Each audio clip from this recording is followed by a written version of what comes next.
जय श्री कृष्ण, राधे राधे। तो बंधुओं, आज हम इस वीडियो में जानेंगे कि श्रीमद् भगवत गीता के 18 अध्याय में क्या लिखा है।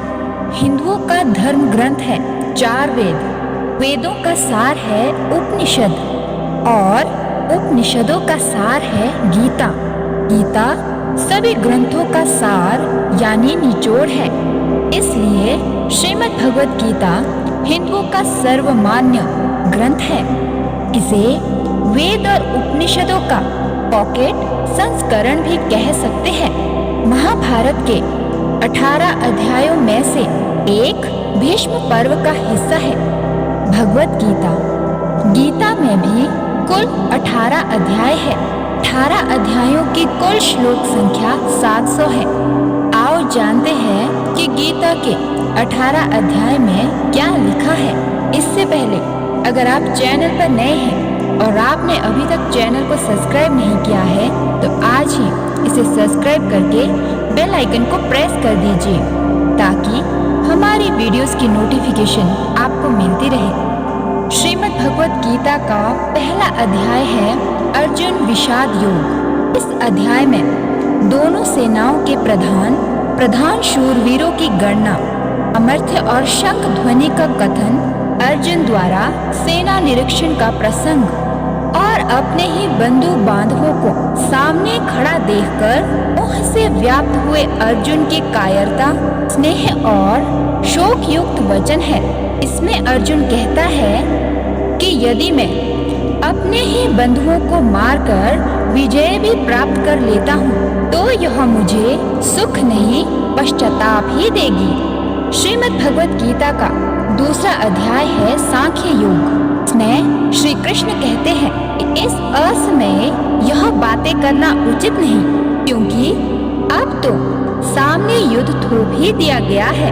अब यदि तुम नहीं लड़ोगे तो मारे जाओगे। अर्जुन हर तरफ से युद्ध को छोड़कर जाने की बात कहता है। तब श्री कृष्ण कहते हैं कि अब युद्ध से विमुख होना नपुंसकता और कायरता है। इसी चर्चा में श्री कृष्ण अर्जुन को आत्मा की अमरता के बारे में बताते हैं और कहते हैं कि आत्मा का कभी वध नहीं किया जा सकता और तू जिनके मारे जाने का शोक करने की बात कर रहा है वह उनका शरीर है जिसे आज नहीं तो कल मर ही जाना है। इसलिए जय पराजय, लाभ हानि और सुख दुख को समान समझकर उसके बाद युद्ध के लिए तैयार हो जाओ। इसी अध्याय में श्री कृष्ण सांख्य योग और स्थिर बुद्धि पुरुष के लक्षण का वर्णन करते हैं। श्रीमद् भगवत गीता का तीसरा अध्याय है कर्म योग। इसमें ज्ञान योग और कर्म योग के अनुसार जीवन में अनासक्त भाव से नियत कर्म करने की श्रेष्ठता का निरूपण किया गया है। इसमें कर्मों का गंभीर विवेचन किया गया है। अज्ञानी और ज्ञानवान के लक्षण तथा राग द्वेष से रहित होकर कर्म करने के लिए प्रेरणा की बातें कही गई हैं। इस अध्याय में ही हिंदू धर्म के कर्म के सिद्धांत का निचोड़ लिखा हुआ है। इससे ही यह प्रकट होता है कि हिंदू धर्म कर्मवादी धर्म है, भाग्यवादी नहीं। श्री कृष्ण कहते हैं कि वास्तव में संपूर्ण कर्म तब प्रकार से प्रकृति के गुणों द्वारा किए जाते हैं तो कि कार्य और कारण की एक श्रृंखला है। श्रीमद् भगवत गीता का चौथा अध्याय है ज्ञान कर्म संन्यास योग। इसमें ज्ञान, कर्म और संन्यास योग का वर्णन है। सगुण भगवान का प्रभाव और कर्म योग का विषय, योगी महात्मा पुरुषों के आचरण और उनकी महिमा, फल सहित पृथक पृथक यज्ञों का कथन और ज्ञान की महिमा का वर्णन किया गया है। श्रीमद् भगवत गीता का 5वां अध्याय है कर्म संन्यास योग। इसमें सांख्य योग और कर्म योग का निर्णय, सांख्य योगी और कर्म योगी के लक्षण और उनकी महिमा, ज्ञान योग का विषय और भक्ति सहित ध्यान योग का वर्णन किया गया है।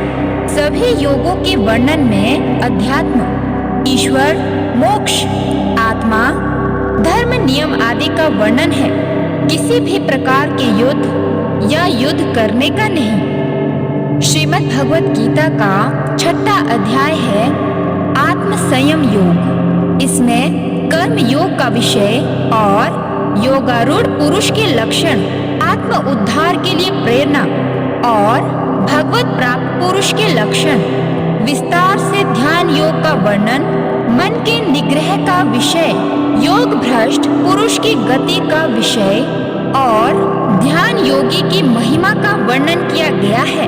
श्रीमद् भगवत गीता का 7वां अध्याय है ज्ञान विज्ञान योग। इसमें विज्ञान सहित ज्ञान का विषय, संपूर्ण पदार्थों के कारण रूप से ईश्वर की व्यापकता का कथन, आसुरी स्वभाव वालों की निंदा और भगवत भक्तों की प्रशंसा, भगवान के प्रभाव और स्वरूप को न जानने वालों की निंदा और जानने वालों की महिमा का वर्णन किया गया है। श्रीमद् भगवत गीता का 8वां अध्याय है अक्षर ब्रह्म योग। इसमें ब्रह्म, आध्यात्म और कर्मादि के विषय में अर्जुन के 7 प्रश्न और श्री कृष्ण के द्वारा दिए गए उनके उत्तर है। भक्ति योग का विषय और शुक्ल एवं कृष्ण मार्ग के रहस्यों का वर्णन है। श्रीमद् भगवत गीता का 9वां अध्याय है राज विद्या राजगुह्य योग। इसमें प्रभाव सहित ज्ञान का विषय है। इसमें जगत का ईश्वर से संबंध और प्रकृति तत्वों की चर्चा है। इसमें जगत की उत्पत्ति का विषय, भगवान का तिरस्कार करने वाले आसुरी प्रकृति वालों की निंदा और दैवी प्रकृति वालों के भगवत भजन का प्रकार, सर्वोत्तम रूप से प्रभाव सहित भगवान के स्वरूप का वर्णन, सकाम और निष्काम उपासना का फल और निष्काम भगवत भक्ति की महिमा का वर्णन है। श्रीमद् भगवत गीता का 10वां अध्याय है विभूति योग। इसमें भगवान की विभूति और योग शक्ति का कथन तथा उनके जानने का फल और प्रभाव सहित भक्ति योग का कथन, अर्जुन द्वारा भगवान की स्तुति तथा विभूति और योग शक्ति को कहने के लिए प्रार्थना, भगवान द्वारा अपनी विभूतियों और योग शक्ति का वर्णन है। विभूति अर्थात सिद्धियां और शक्तियां।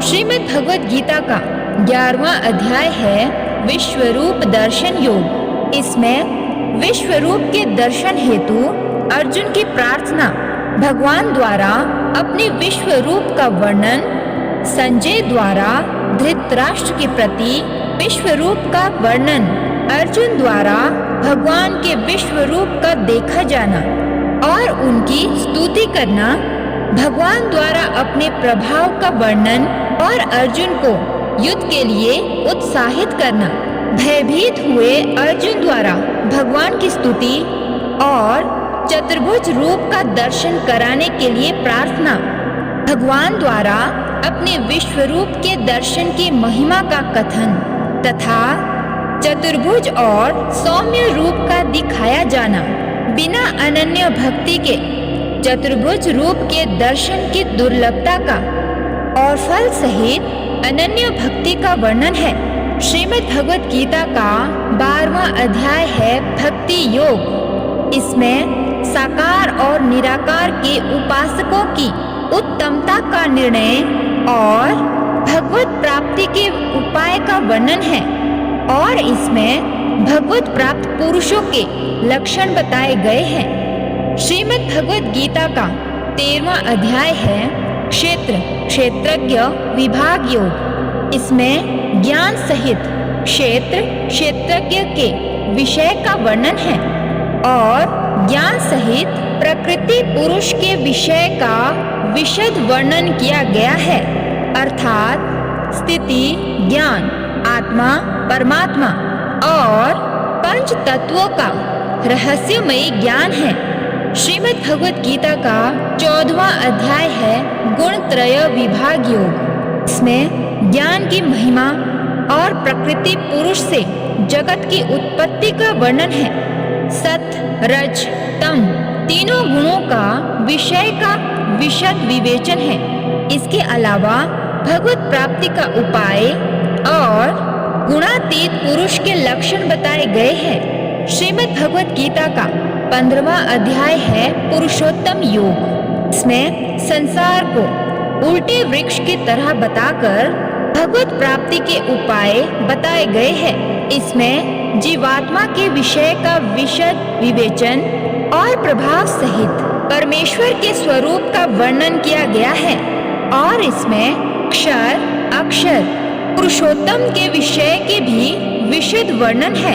श्रीमद् भगवत गीता का 16वां अध्याय है देवासुर संपद विभाग योग। इसमें फल सहित दैवी और आसुरी व्यक्ति और संपदा का कथन किया गया है। आसुरी संपदा वालों के लक्षण और उनकी अधोगति का वर्णन भी मिलेगा। इसके अलावा शास्त्र विपरीत आचरणों को त्यागने और शास्त्रानुकूल आचरणों के लिए प्रेरणा दी गई है। श्रीमद् भगवत गीता का 17वां अध्याय है श्रद्धा त्रय विभाग योग। इसमें श्रद्धा का और शास्त्र विपरीत घोर तप करने वालों के विषय का वर्णन है।